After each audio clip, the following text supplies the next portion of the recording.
ہے لیکن کہیں کچھ گئی ہے, کہیں کچھ گئی, میں جانتا ہوں, انکار نہیں کر رہا ہوں, کہیں کچھ گئی ہے لیکن کون گئی ہے؟ وہ گئی ہے خدیجہ الکبریٰ کا کردار جس نے نہیں سیکھا. کون گئی ہے؟ عائشہ صدیقہ کا کردار جس نے نہیں سیکھا. کون گئی ہے؟ سیدہ فاطمہ الزہرا کا کردار جس نے نہیں سیکھا. کون گئی ہے؟ سیدہ زینب کا کردار جس نے نہیں سیکھا. بیٹی پیدا ہوتی ہے, اس گھر میں فرشتے آتے ہیں اور اس کو چاروں طرف سے گھیر کر کہتے ہیں اے کمزور جان سے پیدا ہونے والی کمزور جان, جس کے گھر میں تو پیدا ہوئی ہم قیامت تک اللہ کے حکم سے اس کی مدد کرتے رہے.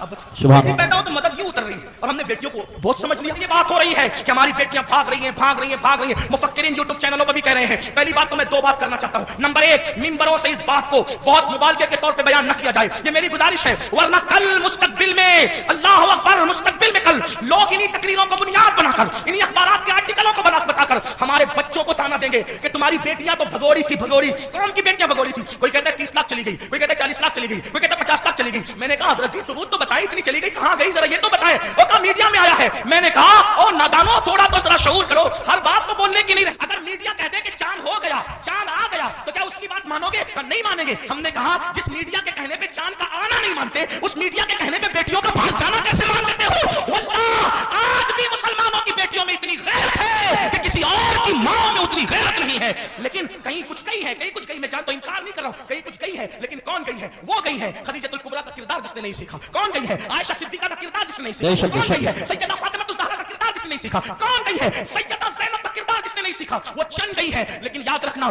ہم اتنا مبالغہ نہ کریں, اس لیے کہ باتیں ہوتی ہے, حقیقتیں ہوتی ہے. اللہ اکبر, اپنی باتوں کو دلچسپ بنانے کے لیے پوری قوم کی آبرو کا ہم سودا نہ کریں, تھوڑا سا ہمیں خیال کرنا ہوگا. اور ایک بات کہتا ہوں لیکن چلے چل گئی تو گئی, ایک بات کہتا ہوں بہت پورے یقین سے کہتا ہوں, علماء موجود ہیں, میرے مخدوم بھی موجود ہیں, سادات کرام بھی موجود ہیں. اللہ اکبر, جب تک مسلمان بیٹی کو جنت سمجھتا تھا اس وقت تک ہماری بیٹیاں گھر سے کبھی نہیں بھاگی تھی. جب سے مسلمان نے بیٹی کو بوجھ سمجھا ہے, اب ہماری بیٹیاں گھروں سے جا رہی ہے. اگر جا رہی ہے چند تو بوجھ سمجھا اس لیے جا رہی ہے. بیٹیوں کو بوجھ نہ سمجھو, بیٹیاں بوجھ نہیں ہے, جنت ہے. بیٹیاں بوجھ نہیں ہے, جنت ہے. بہنیں بوجھ نہیں ہے, جنت ہے. اس لیے ان کی خدمت کرو. کیا لوگوں کو یہ نہیں پتا اللہ کے سچے رسول صادق و مصدوق نے فرمایا بیٹی کی پرورش کرنے والا اور میں محمد جنت میں اتنے قریب ہوں گے جیسے یہ 2 انگلیاں قریب ہے. آپ سے پوچھو, لوگ کہتے ہیں حضرت ایسا تعویذ دی ہمیشہ برکت رہے. میں نے کہا بیٹی اس تعویذ کا نام ہے قیامت تک برکت رہے. وہ کیسے؟ حدیث پاک میں آتا ہے جس گھر میں بیٹی پیدا ہوتی ہے اس گھر میں فرشتے آتے ہیں اور اس کو چاروں طرف سے گھیر کر کہتے ہیں اے کمزور جان سے پیدا ہونے والی کمزور جان, جس کے گھر میں تو پیدا ہوئی ہم قیامت تک اللہ کے حکم سے اس کی مدد کرتے رہے. اب بیٹی پیدا ہو تو مدد یوں اتر رہی ہے اور ہم نے بیٹیوں کو بہت سمجھ لیا. تو امام کربلا میں دیکھو بیٹی سے پیار کتنا کر رہے ہیں. حضرت سیدہ سکینہ جنہیں سکینہ بھی کہتے ہیں. اب میں جو ہے وہ تلفظات کے جو ہے وہ بھول بھلیا میں آپ کو گمانا نہیں چاہتا, جو لوگ کہتے ہیں وہی کہہ کر آگے بڑھنا چاہتا ہوں. لیکن بہرحال حضرت سیدہ سکینہ کو سینے پہ سلا رہے کہ نہیں سلا رہے. ایک بیٹی کا مرتبہ کربلا کے خیمے میں امام اپنی بیٹی کو سینے پہ رکھ رہے ہیں. آپ اندازہ تو فرمائیں, چچا بھتیجے کے کہنے پر فرات تک جا رہا ہے, یہ سب کیا ہے؟ بھائی اپنی بہن کے کہنے پر, امام علی اکبر رضی اللہ تبارک و تعالی اپنی بہن کے کہنے پر وہ سب کچھ کرتے نظر آ رہے ہیں جس کو دیکھ کر کے انسان حیرت و استعجاب میں ڈوب جاتا ہے. کربلا یہ بھائیو, کربلا اب اختتام پر سن لے ذرا. کربلا رشتوں کی وفا کا نام, کربلا رشتوں کو تعظیم دینے کا نام, کربلا محبتوں کا نام, کربلا احترام کا نام, کربلا تعظیم کا نام, کربلا قرآن کے تحفظ کا نام, کربلا عقیدے کی حفاظت کا نام, اور کربلا حدیث کے صحیح مفہوم کو عملی تفسیر میں پیش کرنے کا نام, کربلا قرآن مقدس کے سانچے میں ڈھل جانے کا نام, کربلا شراب سے نفرت کا نام, کربلا زنا سے نفرت کا نام, کربلا جوے سے نفرت کا نام, کربلا بانسری میوزک اور موسیقی کے مکمل خاتمے کی جوتے مسلسل کا نام, کربلا سجدوں کے لیے انسان کیا کیا قربانی دے سکتا ہے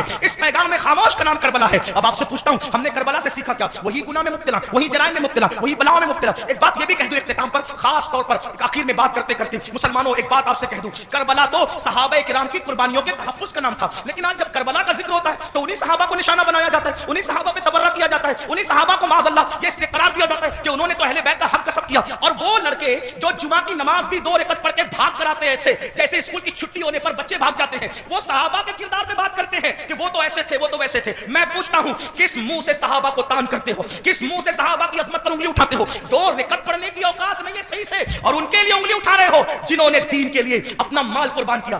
آج مسلمان کہلانا آسان ہے, لیکن اللہ اکبر اس وقت جب اللہ اللہ مسلمان کہلائے جانے پر, مسلمان بن جانے پر پٹائیاں ہوتی تھی, پتھر مارے جاتے تھے, کوڑے مارے جاتے تھے, چابک برسائے جاتے تھے, بھوکا رکھا جاتا تھا, سوشل بائیکاٹ کیا جاتا تھا. صحابہ اس وقت کے مسلمان ہیں, ان کے ایمان پر یہ قوم کے لڑکے سوالیہ نشان کھڑا کریں گے جن کو طہارت کے مسائل تک نہیں پتا ہے. آپ سے پوچھنا چاہتا ہوں وہ صدیق اکبر رضی اللہ تبارک و تعالیٰ عنہ جس نے وہ قربانی دی ہے کہ اللہ کے رسول نے فرمایا جس نے اسلام کی مدد کی ہے سب کے احسان کا بدلہ ادا کیا جا چکا ہے سوائے ابو بکر کے احسان کا بدلہ